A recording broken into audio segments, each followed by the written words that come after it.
That's just going to bug me. Can I put that seat back? Oh, sure. Yeah. I thought they were saving that for you. No, I guess I'll go in the middle bit here. Give me a good Comic Con. Excellent. Good. So with the shaved head, are we kind of worried about the longevity of Detective Lance? Say that again. The shaved head, are we worried about the longevity of Detective Lance? We're worried about the longevity of his hair. I think that's what we're all concerned about. No, I just shaved my hair off at the end of the season when we wrapped, just to have a little change. And then I thought, well, I guess I'll be growing it back again. That'll be my hiatus project, grow hair back. And then I had lunch with Mark Guggenheim and Andrew Kreisberg, the producers, and I hadn't even sat down at the table. I was still walking across the restaurant. They went, "Oh my God, we love the hair. Would you keep it for season 3?" I was like, yeah.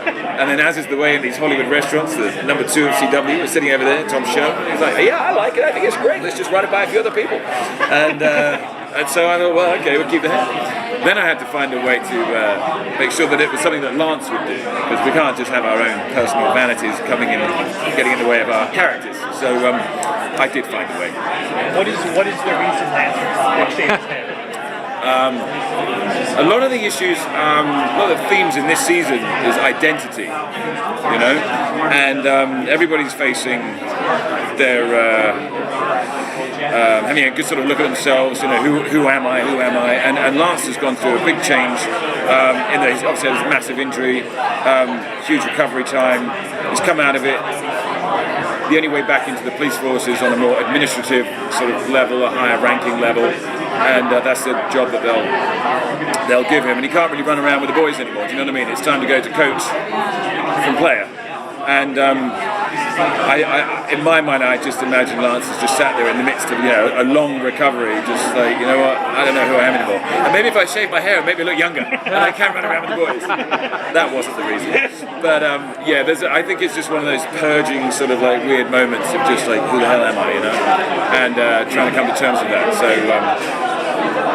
the great thing about these shows as they go on, you know, and having it in the 3rd season, you know, the layers just get thicker and thicker and deeper and deeper. And it's nice to mess around with, you know, from an acting point of view, and sort of justify that, and find that truth in it all. So yeah, it's good actually. It's nice. I'm sure you know that with shows like this, usually when you get to like a character like this, that's usually when the producers decide to take him away from the fans and kill him off. And there was definitely a point towards the end of last season where it's like, oh man, Lance is in trouble. Yeah. Did you ever get that impression where you were worried about, you know, when you get your next script, you're like, is this the time that they're gonna...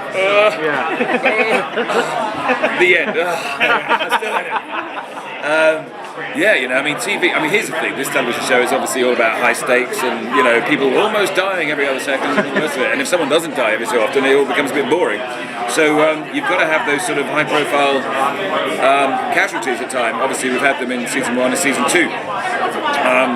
And it can't just be the guest star, you know, the whole time, or the recurring character the whole time.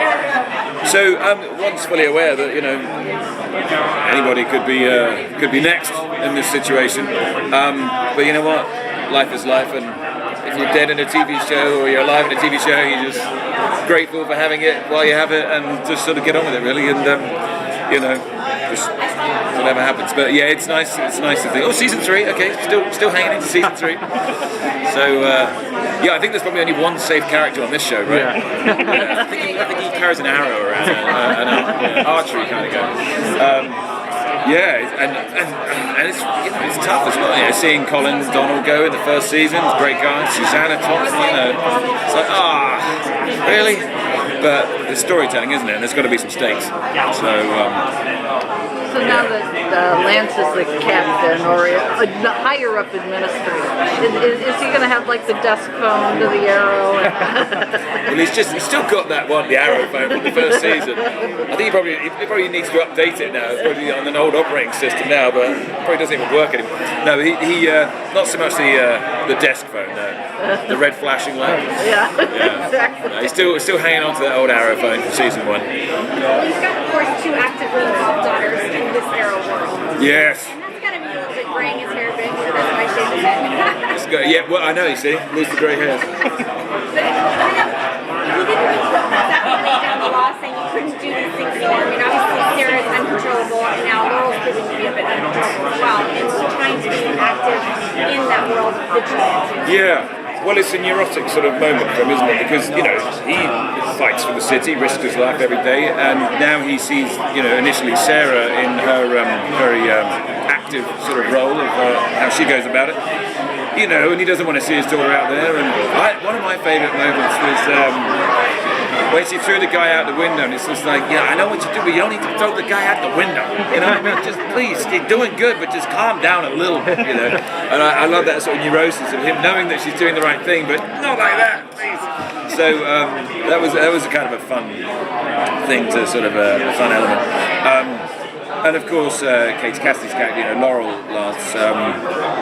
Well, goodness knows what she's about to get up to. But you just go back to the law, please. Just you're the book one, you know, not the run around and throwing guys out the window one. So, yeah, I guess he'll have to reconcile whatever it is. Because ultimately, you know, they're all doing good by the city, so that's what he cares about. But it's kind of frustrating when it means they might do themselves a little self-harm. Given that we're entering season 3, how has your approach to the character changed, or has it?